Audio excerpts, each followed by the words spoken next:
Egaan kabajamtoota daawwattoota keenyaa xiyyeeffannaa fi akkasumas faarfataa Daawit Booruuraa faarfannaa baay'ee mi'aawaa ta'e dhageenyee walitti deebinee jirra. Akkasumas baay'ee akkasinitti gammaddan gaa abdii guddaa isinirraa qabna.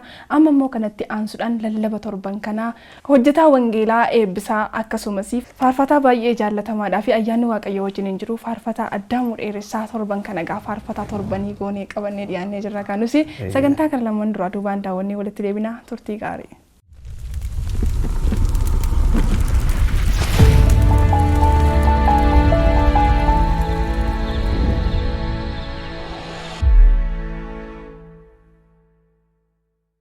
Eeyyee karaa hundumaa nagaa Waaqayyootii faraarri Waaqayyoo keessaa fala kan jirtan daawwattoota TV Mo'aa hunda keessaniif nagaan baay'atu nagaan isiniif haa ta'u. Ani maqaan koo Gajoosaa Yaaddessaa jedhama. Waldaan koo kattaadhaan waaqeffadhaa. Hojjetaa wangeelaatii Waaqayyo isin haa eebbisu. Har'a immoo sagalee Waaqayyoo yeroo gabaabduu walii wajjin hirmaannaa. Sagalee kana keessaa immoo Maatiyos 5:17 irra jiru. Walii wajjin ilaallaa. Sagalee kana keessaa maqaa gooftaa Yesuusiin nan dubbisaa. Yesuusii seeraa barsiisa raajotaa diiguudhaan wanta dhufe hin seenaa isa raawwachuudhaaf hin dhufe malee diiguudhaaf hin dhumne ittiin jedhe. Maqaan Waaqayyoo eebbifamu. Mee daqiiqaa tokko Waaqayyoon kadhannaa. Yaa Waaqayyoo ati jiraataadhaa, ati guddaadhaa, ati qulqulluudhaa. Maqaa Yesuusiin galanni siif haa ta'u. Fagoof dhiyoo kan jiran, keessaa fala kan jiran, ba'aaf lixa kan jiran, kallattii arfanirraa daawwattoota TV Mo'aa iddoo dhaga'amutti hundumaaf galanni guddaan ulfinni guddaan siif haa ta'u. Maqaa Yesuus Kiristoosiin situ nu gargaare, situ asiin nu ga'ee, situ nu geggeesse, situ harka nu qabe maqaa Yesuusiin ulfaadhu. Amma immoo dubbii kee dhageenyaa nutti dubbadhu kan nuun mormuu kan nuun qabu hojiin dukkanaaf hafuurri hamaan maqaa Yesuus Kiristoosiin haa hidhamu. Daawwattoota TV Mo'aa ta'anii mana keessaa ilaalaa jiran keessatti ayyaanni kee, nagaan kee, sagaleen kee lafa isaan jiranitti irra buufatu maqaa Yesuus Kiristoosiin ati nu gargaari. Ameen. Sagalee kana keessaa Maatiyos 5:17 irratti Yesuus seera raajotaa diiguudhaaf utuu hin taane barsiisuudhaaf raawwachuudhaaf hin dhufe jedhee akkuma dubbate eeyyee seera raajotaa kan jedhu keessaa immoo seerriif raajonni maal fudhannee ilaallaa seera Museetii fi seera Eliyaasiin ilaallaa akkasuma immoo raajii Saamu'eeliin ilaallaa. Maqaan Waaqayyoo eebbifamu. Seerri inni jedhu kun Museetti kenname, seerri inni jedhu kun Museerra ture.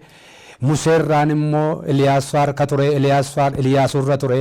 Har'a immoo seera kana raawwachiisuu inni dhufe eenyu jennee ilaallee Iyesuus Kiristoosidha.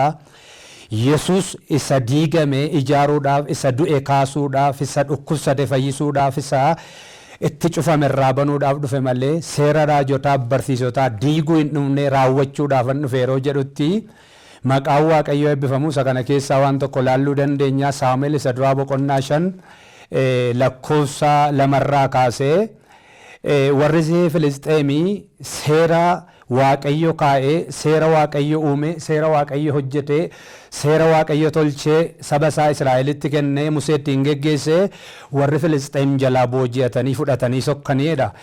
Boqonnaa 5 lakkoofsa 2 fudhatanii galanii dhaqanii daagon isaanii bira keeyataniidha.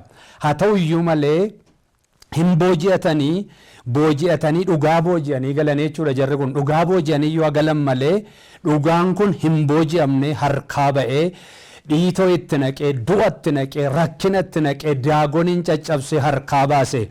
Har'as Waaqayyoon kan waaqessinu, Waaqayyoon kan waammannu booji'uudhaaf malee booji'amuudhaan miti, darbuudhaan malee hafuudhaan miti, qabuudhaan malee qabamuudhaan miti. Dhugaan hin booji'amu, dhugaan hin qabamu, dhugaan hin saamamu, dhugaan karaatti nafu, dhugaan hin gubatu, dhugaan hin qaana'u, dhugaan hin salphatu, dhugaa irratti hin faradani, dhugaan itti faradaa, dhugaan hin booji'a, dhugaan hin geggeessa. Maqaan Waaqayyoo bara baraan eebbifamu. Sabni Israa'el saba isaa kana keessatti yookiis immoo kakuu kana keessatti hin qaanessinaa, hin diinnaa, kakuu harkaa fuuneerraa balleessineerra dhanii yaadaa turanii hin banne kakuun kuni, hin diigamne kakuun kuni, karaatti namne kakuun kuni hin booji'a malee hin booji'amne, hin qabe malee hin qabamne, hin ajjeese malee hin duune harkaa baase jechuudha.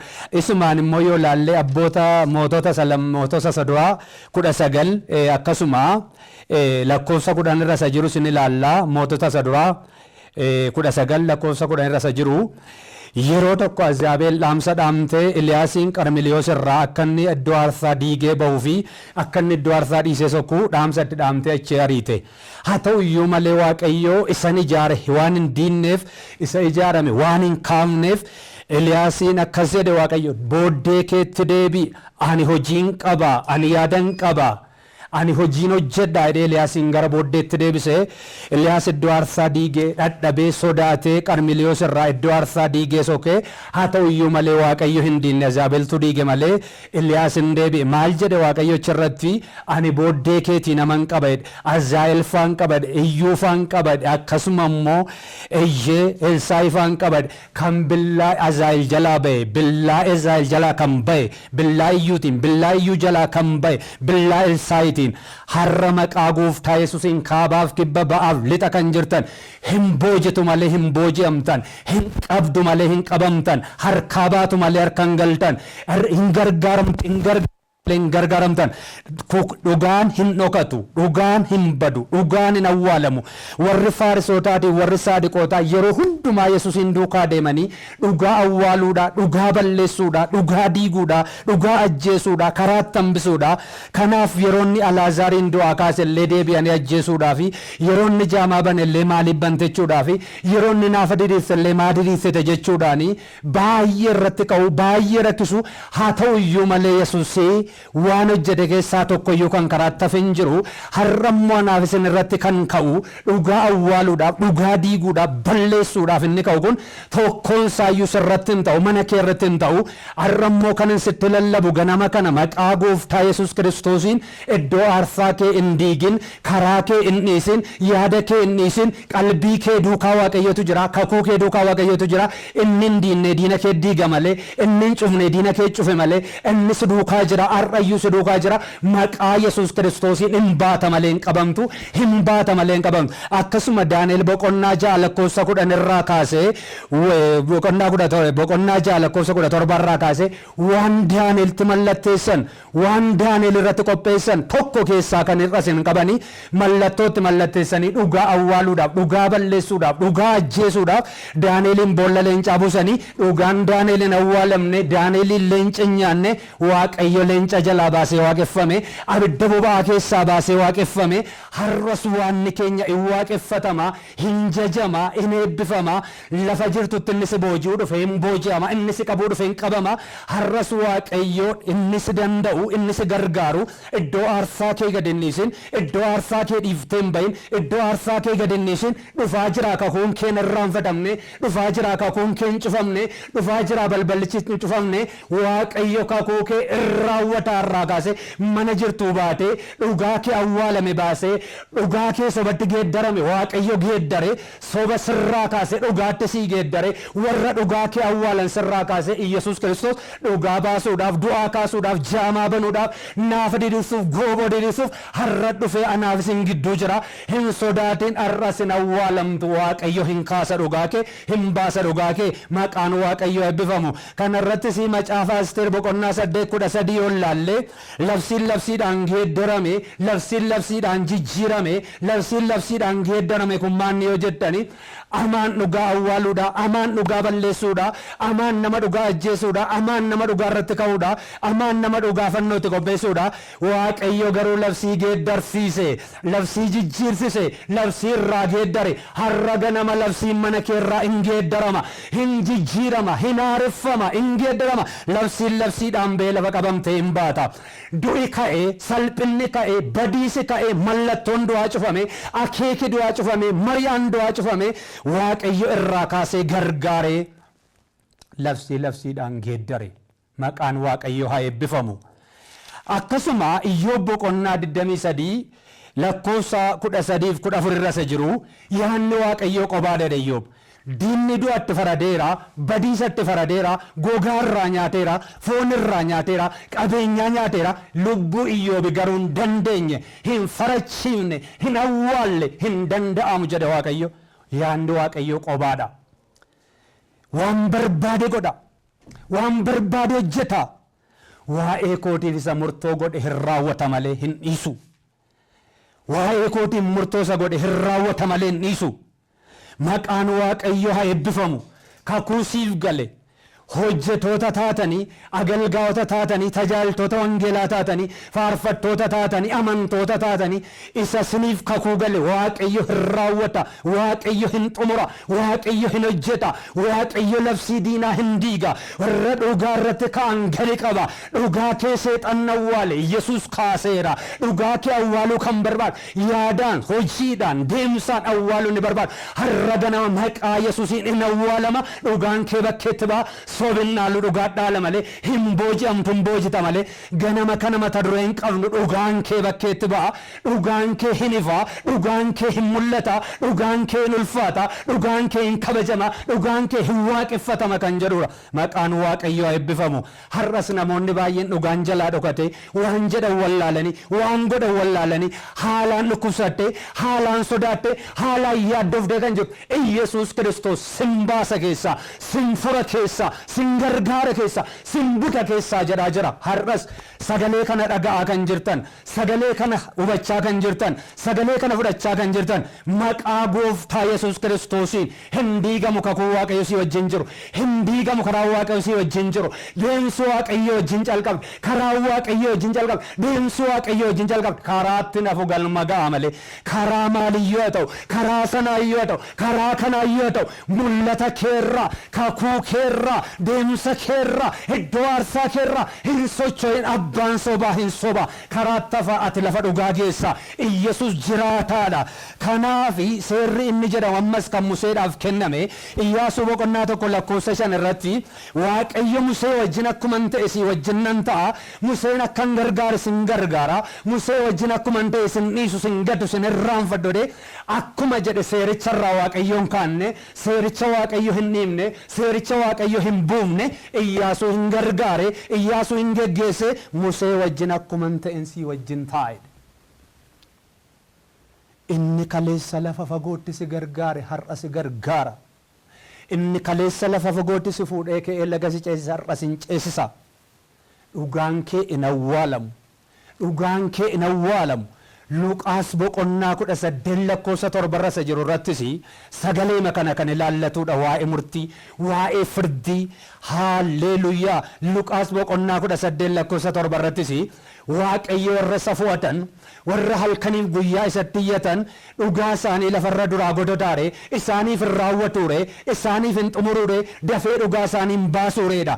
Iyyata warra qaban, boo'icha warra qaban, gadda warra qaban, dhugaa warra dhokat, rakkinaa warra gidirfaman, Iyesuus Kiristoos dhugaa isaanii baasa. Balbala irratti bana, du'a irraa kaasa, jaamummaa irraa kaasa, beela irraa kaasa, hidhaa irraa kaasa, dhugaa dhokate mul'isa, karaa cufame bana, balbala cufame bana, waan awwaalame kaasa.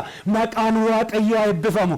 Har'a lafa qabamte, lafa rakkatte, lafa dhugaan kee dhokate, lafatti boosse, lafatti gaddite, salphina miti ulfinaan hin baata. Maqaa Yesuus salphina miti ulfinaan achi si baasa. Dhugaan kee namaan kan dhokate, dhugaan kee haalaan kan dhokate, dhugaan kee yaadaan kan dhokate, humna maqaa Yesuusiin immoo hin baa lafa jiru. Nagaan kee hin baa, mul'ati kee hin baa, faarfannaan kee hin baa, hojiin kee hin baa, barumsi kee hin baa. Kan itti irratu hin jiru. Iyesuus Kiristoos ganama kan hin mul'ata. Hin mul'ata hojii kee irratti dhugaa baasuudhaaf, hin mul'ata tajaajila kee irratti dhugaa baasuudhaaf, hin mul'ata faarfannaa kee irratti, hin mul'ata nagada kee irratti, hin mul'ata hojii kee irratti, hin mul'ata karoora kee irratti, hin mul'ata mana kee irratti. Isa diiguu barbaadu sirraa diige, isa awwaaluu barbaadu sirraa awwaale, isa dhossuu barbaadu sirraa dhosse, isa karaatti hambisuu barbaadu karaatti hambise. Dhugaa kee baasa Yesuus. Dhugaa kee akka aduu saafaa bakkeetti hin baasa jedha Daawitis. Maqaan Waaqayyoo eebbifamu. Har'a obboloota koo iddoo jirru teenyee dhugaan keenya dhokateera jennee iddoo aarfaan diinnu, dhugaan keenya badeera jennee iddoo aarfaan diinnu. Eliyaas iddoo aarfaa diinnaan ani Waaqayyo iddoo aarfaa, ani waaqayyo iddoo aarsaa koo nammayyuu jira, iddoo aarsaa koo irra ani jira, nama Ba'aaliif hin saganne nama 7,000 hambaan qaba, deemi gara booddee keetiitti iddoo aarsaa keetti deebi'i jedhe. Har'a maqaa Yesuus Kiristoosiin lafa jirruu dammanna, dargaggoonni hin dammanna, abbootiin hin dammanna, harmootiin hin dammanna, ijoollonni hin dammanna. Gara maalitti? Gara aarsaa keenyaatti. Yesuus hin danda'a, Yesuus hin danda'a. Dhugaa kee dhokate, dhugaa kee awwaalame, dhugaa kee milaan bilchame, dhugaa kee Yesuus hin baasa, hin jijjiira, hin geeddara. Maqaan Waaqayyoo bara baraan eebbifamu. Labsiidhaan geeddare, du'a jireenyaan geeddare, salphina ulfinaan geeddare, badiisa geeddare, gara jireenyaatti, gara ulfinaatti, mallattoo mallattaa'e diigee, mallattoo torba mallattaa'e barbadeesse. Yesuus Kiristoos har'as jiraataadha. Maqaan Waaqayyoo eebbifamu. Kanarraa kan ka'e daqiiqaa tokko Waaqayyoon kadhanna. Maqaan Waaqayyoo eebbifamu. Fagoodhaaf dhiyoo kan jiran, keessaa fala kan jiran, ba'aaf lixa kan jiran, maqaa Yesuusiin dhugaan isaanii kan dhokate habba'ani. Hidhamanii kan jiran hidhaa dhukkubaa keessa, hidhaa rakkinaa keessa, hidhaa dhiphinaa keessa, hidhaa yaaddoo keessa, maqaa Yesuusiin butamanii haba'ani.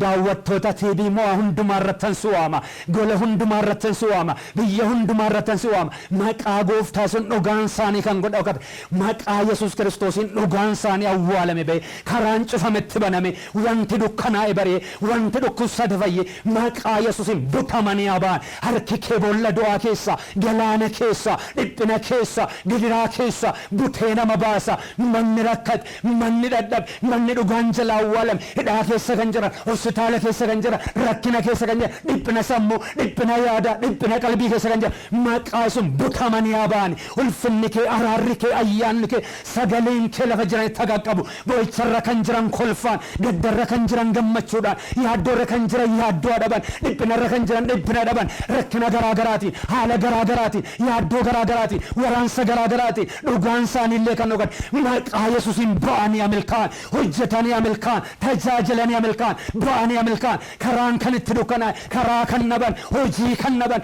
jireenyi kan itti ulfaa'e maqaa Yesuusiin irraa qabu. Karaan itti haa banamu, ulfinni itti haa mul'atu, sagaleen itti haa dabalu, mul'ati itti haa dabalu, nagaan itti haa dabalu, balballa banamu. Biyya keenya, lafa keenya, saba keenya maqaa Yesuusiin ati butii baasi. Gara ulfinaatti, gara kabajaatti, gara nagaatti, gara ce'umsaatti, gara guddinaatti butii baasi. Ati yaa Waaqayyo Gooftaa Kaalebii fi Iyyaasuu wajjin taate biyyicha sinin dhaalchisate waan diinni dura dhaabbatu duraa kaasi. Eebba isaatti baasi, eebba isheetti baasi, mul'ata isheetti baasi, gaa'ila ishee, mana ishee, jireenya isaanii hundumaatti gargaari. Kan danquu barbaadu yoo jiraat, kan abaaruu barbaadu yoo jiraat, maqaa Yesuusiin kan dhaame haa ta'u.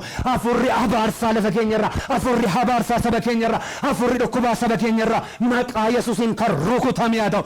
Gargaari ijoollee kee, gargaari saba kee. Dhukkuba keessa kan jiran ba'anii, hidhaa keessa kan jiran ba'anii, dukkana keessa kan jiran ba'anii, ifa arganii, gammadanii, mo'atanii, ce'anii, darbanii. Waaqayyotu na gargaare, dhugaa koo Waaqayyo baas, Waaqayyo naafal, Waaqayyotu na oolche jedhanii si haa galateeffatan. Makiinaadhaan kana deeman, baaburaan kana deeman, xiyyaaraan kana deeman, dooniidhaan kana deeman, kan hojjetan, kan nagadan, kan Waaqayyo kallattii hundumaa kan tajaajilan hundumaan gargaari, eebbisi. Hojiidhaan, jireenyaan, mul'ataan maqaa Yesuusiin gara dukkanaatti, gara ifaatti, gara salphinaatti, gara ulfinaatti dabarsuun ni beeku. Maqaa sun har'a inni qabee jiru irra haa ciramu. Afurri abaarsaa, afurri yaaddoo kan diigame haa ta'u. Gargaari. Karaa hundumaa sin karadha. Haalli hundumtuu sirka jira. Jireenyi sirka jira, ulfinni sirka jira, dibati sirka jira, sagaleen sirka jira, humni sirka jira. Maqaa Yesuusiin humna keen danqaraa irraa cabsi, du'a irraa kaasi, abaarsa irraa kaasi, salphina irraa kaasi. Dargaggoota kallattii garaagaraatti bobba'an hojii hojjechuudhaaf, barsiisuudhaaf, barachuudhaaf, daldaluudhaaf, deemuudhaaf kan kaan maqaa Yesuusiin dhugaan isaanii ba'ee haa darbani. Guddinaa gara guddinaatti, ulfinaa gara ulfinaatti, kabajaa gara kabajaa darbanii amilkaan haa guddatan, haa eebbifaman, haa gargaaraman. Maqaa Yesuusiin hojjettoonni kuniif teebi'ana keessaa kan hojjetan maqaa Yesuusiin haa bal'atan, akka galaanaa yaa'an, kan ittiin mormu abaarsi, dhukkubi, rakkinni maqaa Yesuusiin kan xaragan, kan rukutan, kan barbadaa'e, kan waraaname ta'u maqaa Yesuus Kiristoosiin. Ameen.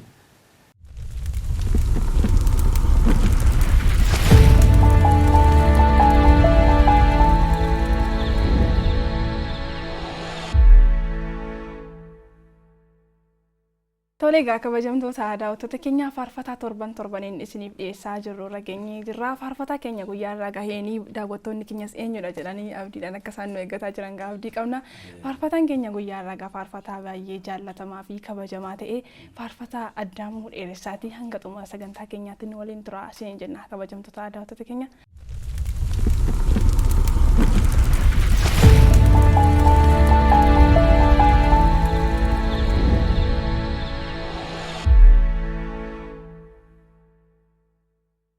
Faarfataa Addaamuu baga nagaan dhufte.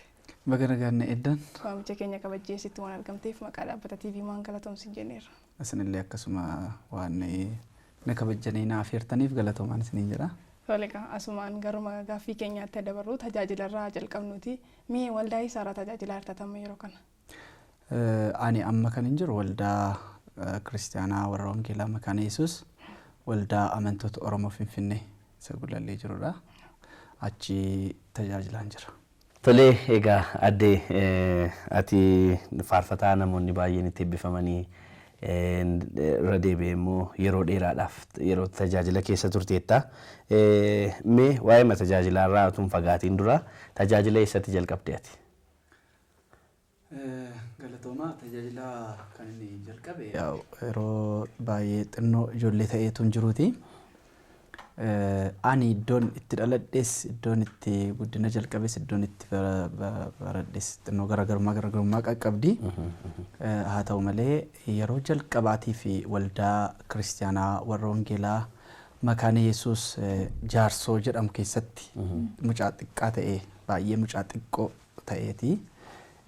Utuman iddoo sana jiruuti Afuurri Waaqayyoo yeroo sana ijoollee irratti baay'ee mul'atu wanti akka kanaa. Akka waan xinnoo akka haaraa ture naannoo keenya sanatti. Yeroo sana Waaqayyoo ayyaana dibata naa kenne.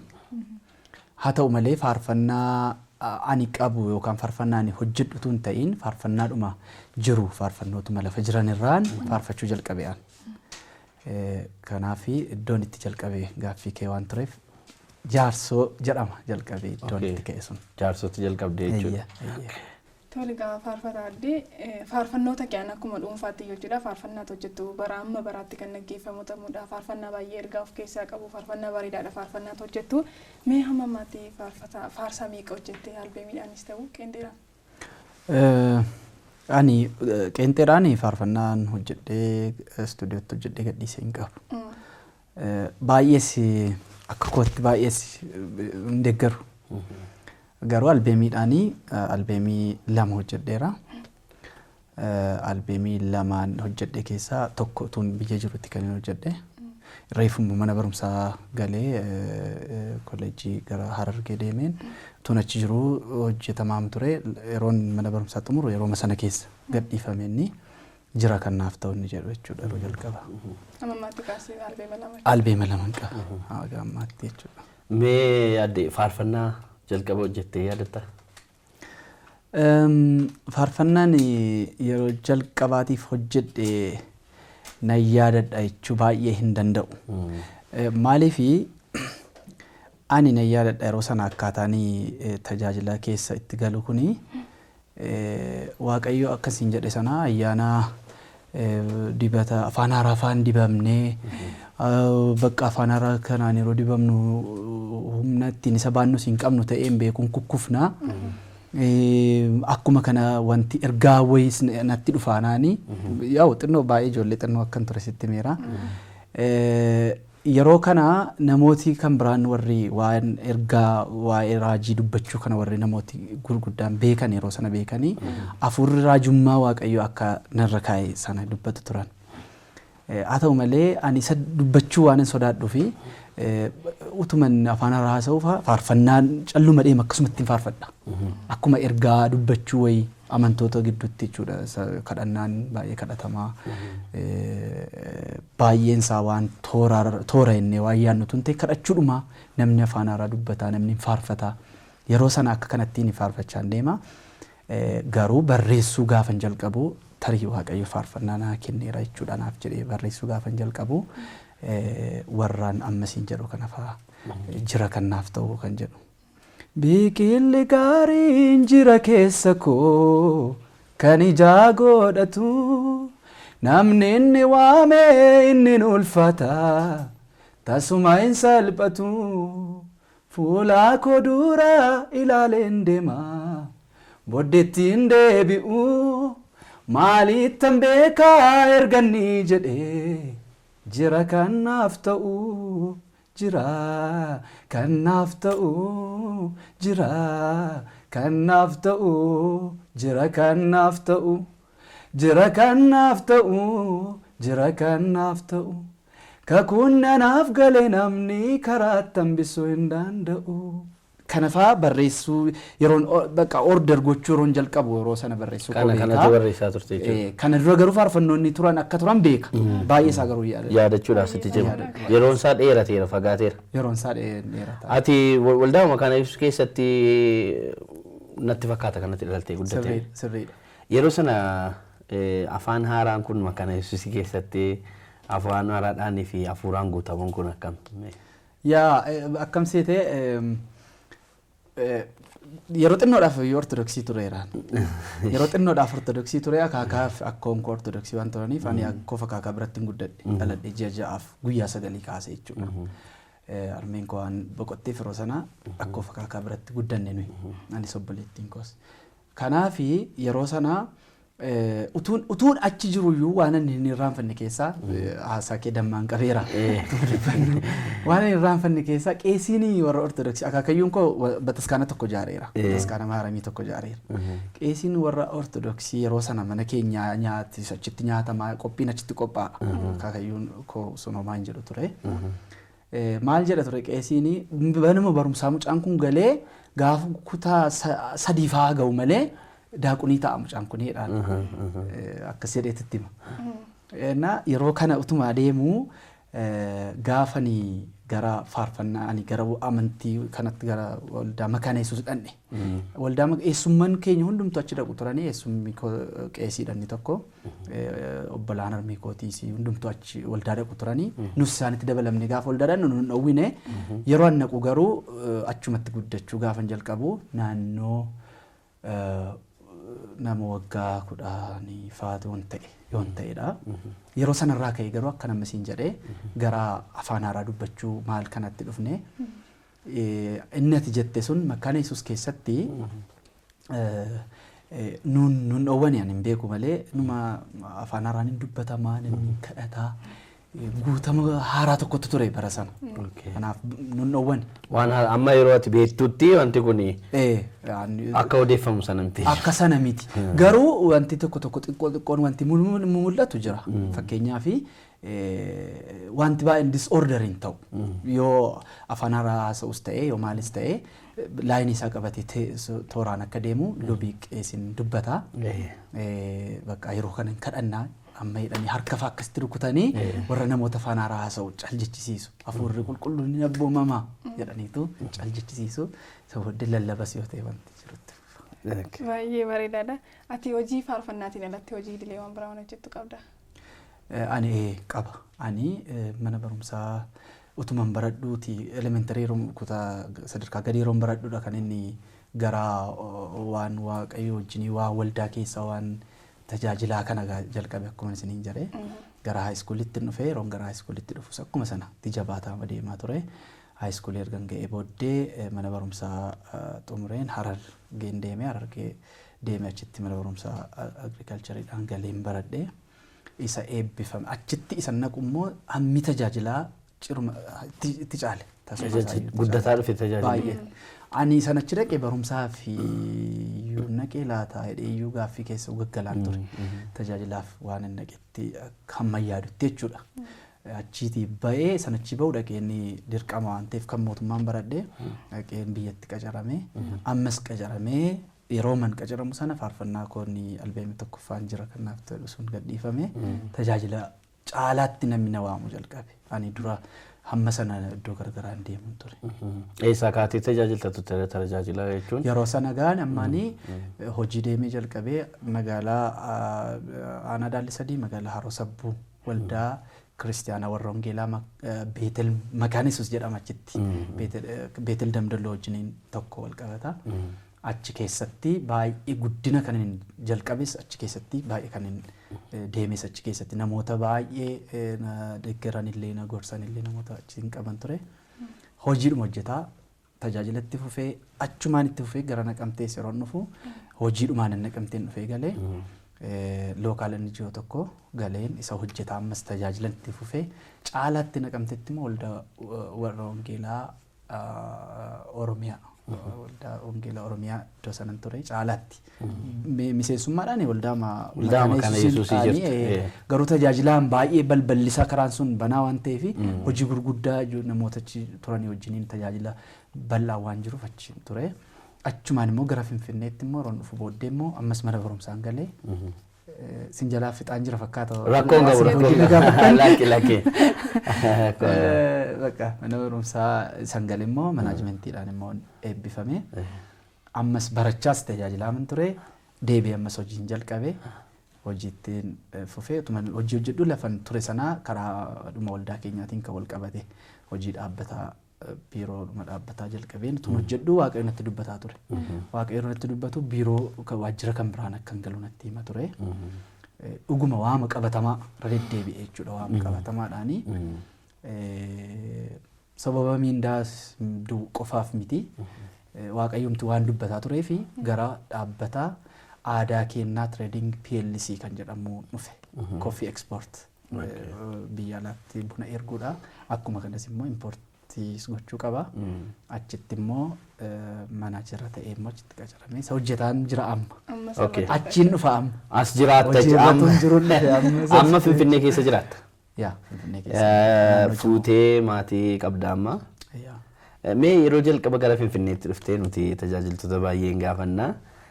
Rakkoo tokko jira keessattuu tajaajiltoota afaan Oromoo yeroo gara Finfinnee dhufanii albama hojjechuuttis haa ta'u gara tajaajilaattis jireenyaanis gara magaalaa kanaa gaafa jiraachuu dhufanii wanta tokkotti isaan rakkisa. Inni afaan Amaariffaa kanaan mudannoo garaagaraatu jira. Faarfattoota bakka kanatti afeerru baay'ee isaaniin gaafanna. Atamma jireenyaadhaan Finfinnee jiraachaa jirta. Afaanni kun isin rakkifne moo gatiitu gara Finfinnee dhufin jireenyaan asin dhufin dura naannoo irra naanna'aa turteef afaan kana akkam gara Finfinnee gaafa dhuftetti? Galatoomii gaaffiinki gaaffii bareedaadha. Afaanni amma na rakkisa. Afaanni ammayyuu na rakkisa. Nan danda'a jechuun natti ulfaata. Garuu nama ittiin hojjetaa jira. Haa ta'u malee afaanni caalaatti gara Finfinnee yeroo dhufe caalaa gara Harargee lixaa magaalaa Sabata Farii yeroo barumsaaf deemudha. Caalaan isaa ciroo eeyyee.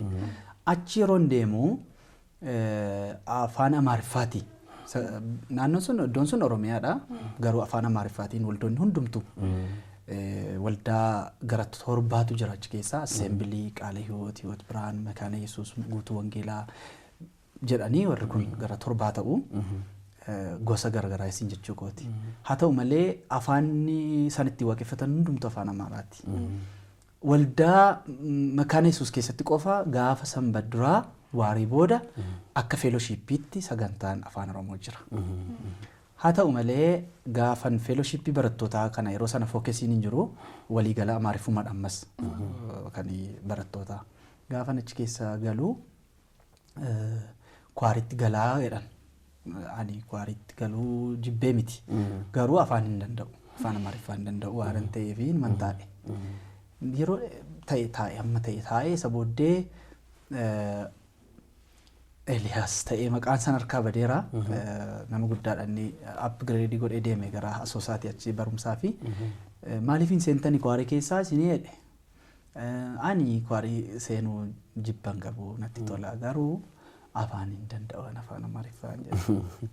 Waan ani hin irraanfanne keessaa maallaan jedhaa yoo isin keessa hin seentan ta'ee eenyutu afaan Oromoo kana faarfachiisaa jedhe. Sanaafuu isinis yoo itti dabalamtan afaan keessan kanaan afaan keenya kanaanis waaqeffachuu dandeenyaadha. Waliin makaadha. Ijoolleen Dabuubii jiru, biyya garaagaraatii ijoolleen dhufan jiru, ijoolleen Dirredawaa jiru, ijoolleen isaa jiru waan ta'eef mana barumsaati. Yaada isaa kana nan qabadhe. Yaada isaa qabadheen guyyaa kan biraa ammasii mucaan kwaarii kan gaggeessu tokko dhufee natti haasa'e bakka isa booddee nan naqe. Kwaariitti gaafa dabalamuu afaan Amaariffaa dhugumaa ani hin danda'u. Akka hin dandeenye gaafa ni haasa'u baran ijoolleen. Dura beekaadha ijoolleen gara wallagga kana maallee tan beekaadha waan jedhanii yaadanii fi ani waa caccabaa san jirre waan haasa'uu fi bakka dhuguma dhugaa qabadhamee moor caalatti nu jaallachuu jalqabanii ijoolleenis walitti dhufnee baay'ee afaan Amaariffaatiin, afaan Oromootiin, afaan Noorri Dabuubiitiin hadiyyaa kanaanis faarfannaa faarfachaa turre jechuudha baarii sana keessatti.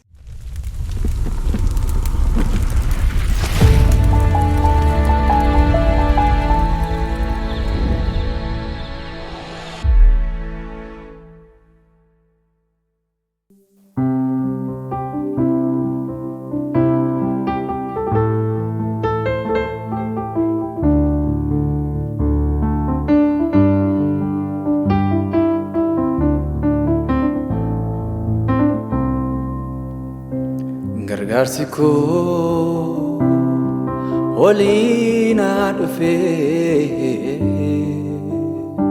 innis kan koo anis kan saateen itti hafee. Gargaarsi koo waliin dhufee innis kan koo anis kan saateen itti hafee. Gargaarsi koo waliin dhufee innis kan koo anis kan saateen itti hafee. Boolla gad fagaatu dachaa kaaqiliilee Waaqayyoo koo argadhee ani isaan oolee. Boolla gad fagaatu dachaa kaaqiliilee Yesuusin argadhee ani isaan oolee. Gooftaa koof maal ta'uu aarsaan koo fuula isaatti yaa'u. Gooftaa koof ani maal ta'uu aarsaan koo haa ga'u. Gargaarsi koo waliin dhufee innis kan koo anis kan saateen itti hafee. Gargaarsi koo waliin dhufee innis kan koo anis kan saateen itti hafee. Boolla gad fagaatu dachaa kaaqiliilee Waaqayyoo koo argadhee ani isaan oolee. Boolla gad fagaatu dachaa kaaqiliilee Yesuusin argadhee ani isaan oolee. Gooftaa koof maal ta'uu aarsaan koo fuula isaatti yaa'u. Gooftaa koof ani maal ta'uu aarsaan koo haa ga'u.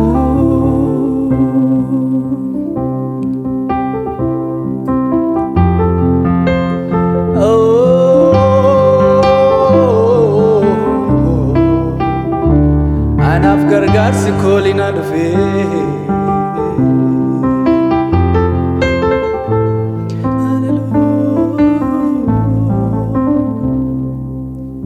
Oorsaa gadi fagaatu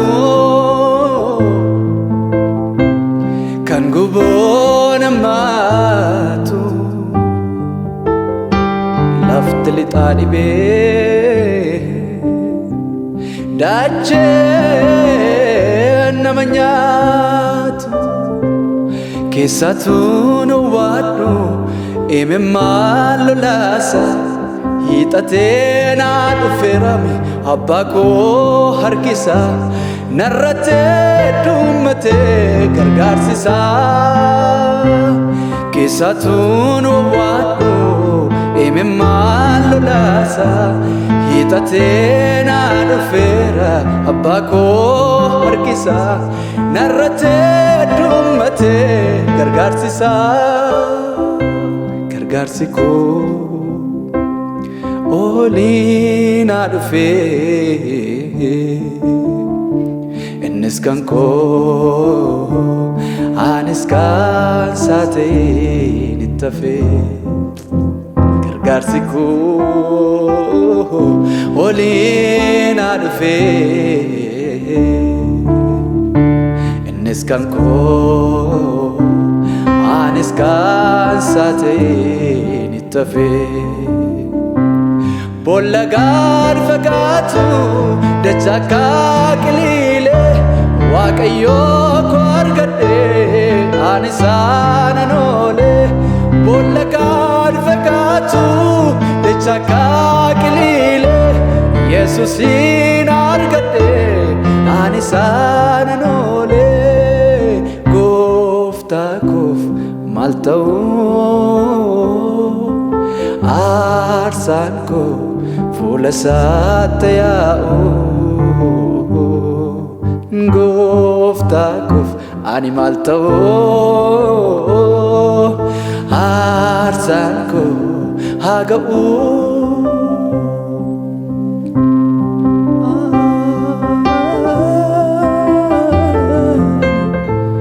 maal isaaf ta'uu maaliin garaa isaa ciibsu maal isaaf ta'uu maalan isaaf kennu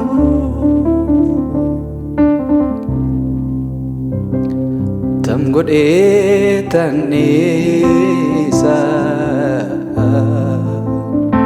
attam godhee tanniisa attam godhee tanniisa kan isaa kana attam godhee tanniisa oolmaa gooftaa kootii hamma naaf galeen ibsa attam godhee tanniisa attam godhee tanniisa attam godhee tanniisa attam godheeni attam godhee tanniisa attam godhee tanniisa oolmaa gooftaa kootii hamma naaf galeen ibsa